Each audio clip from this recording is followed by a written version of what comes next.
Dimas Sanggar Singgi. Kulo, Kang. Njur kepiye kabare? Yen panjenengan jarene arep goleki alam sapa bisa ketemu lan apa wis ana bukti-buktine yen alam sah wis mati, Dimas? Ndadosno kawuningan, Kang Ratu. Sowan kula menika mbeta pangunek-unek. Enging badhe kula aturaken mungsanipun Kang Ratu. Pumpung menika mboten wonten tiyang. Iya, Dimas.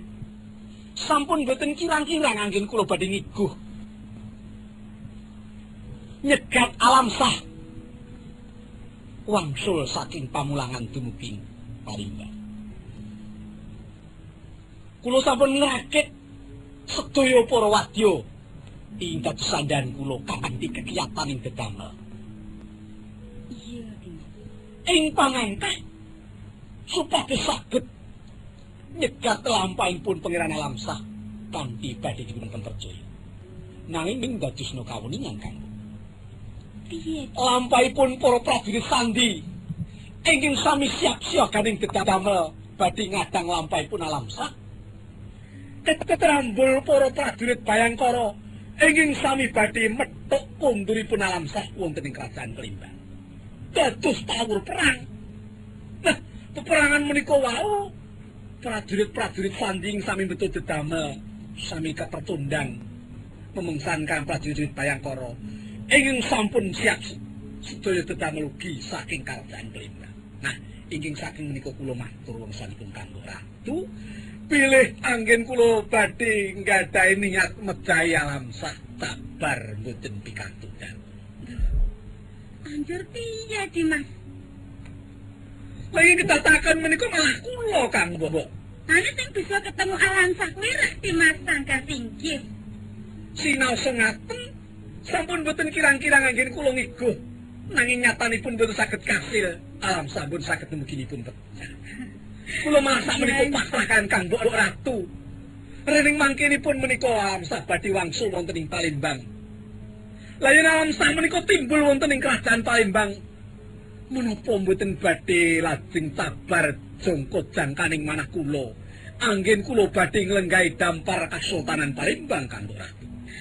Ora bakal sabar. Dimas Sanggar Singgi tetep bisa jumeneng dadi sultan. Kanthi dasar kados pundi Kang?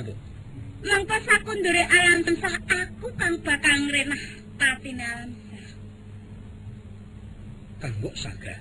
Aku saguh ora wurung bola-bali ya aku to sing arep tumandang gawe. Ning bendang ingin jumeneng prameswari wonten ing kraton Palembang sinten menawi mboten panjenengan? Iya, pancen bobote aku tresna karo Dimas Sanggar Singgi. Wis saiki ora usah kuwatir. Aku mengko kang bakal mateni sak baline Alam Sah. Nah, mbok menika ngaten. dayaku Dimas. Rening mboten dangu malih pengiran Alam Sah mesti badhe timbul wong salebeting kedaton ing Palembang pramila ingkang menika. Kula kepareng sesingitan saking sakotawis nyemanggaken anggenipun badhe ngiguh dhateng pejahipun Alam Sah. Iya, nanging tak jaluk anak-anak tandangku lho Dimas Sanggar Singgi aja mbok tinggalake ya. Ampun mesti tinggal Kang.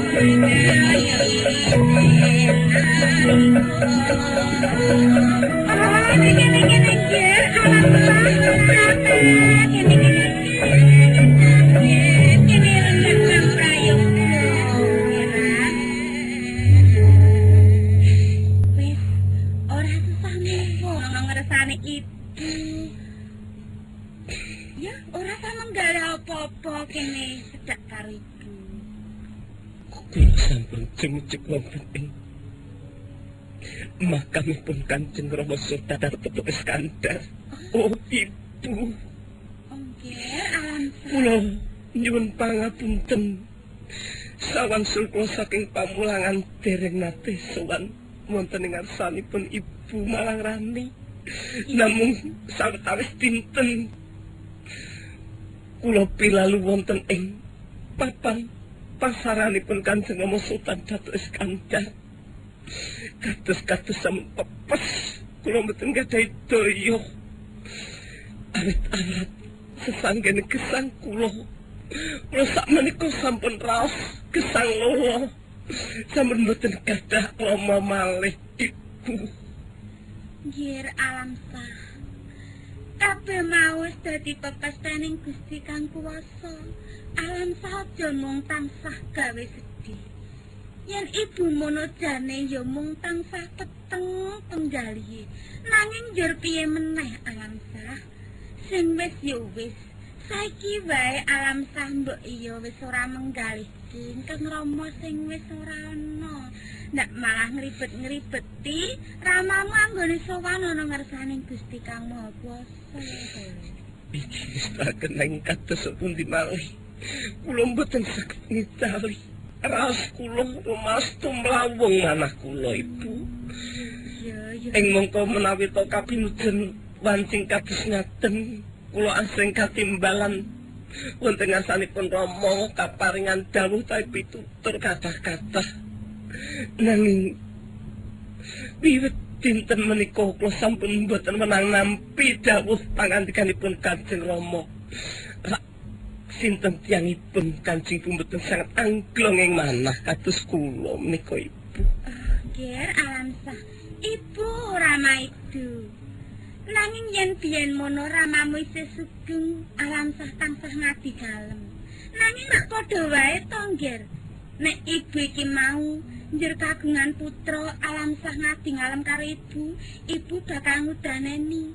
Apa ngersakne dar, apa ngersakne unjukan, apa ngersakne cangkrama, ibu tansah ngudaneni pamundhute putra. Mboten Ibu. Kula sawetawis wekdal menika pesasat mboten kolu. Menawi kula ngersakaken dar mboten nate kolu. Unjuk waris sak tetes bebasanipun namung kandhep wonten ing gondang kula. Awit kula namung tansah emut Rama. Bisa mboten gadah Ibu, bisa mboten gadah Rama. Sang kula lolo. Jenenge yen kaya ngono alam sah njur ora ngaku yen aku iki mau jatine ibumu. Sinajan aku ibu ana arane nanging aku tresna karo ingkang slira alam sah.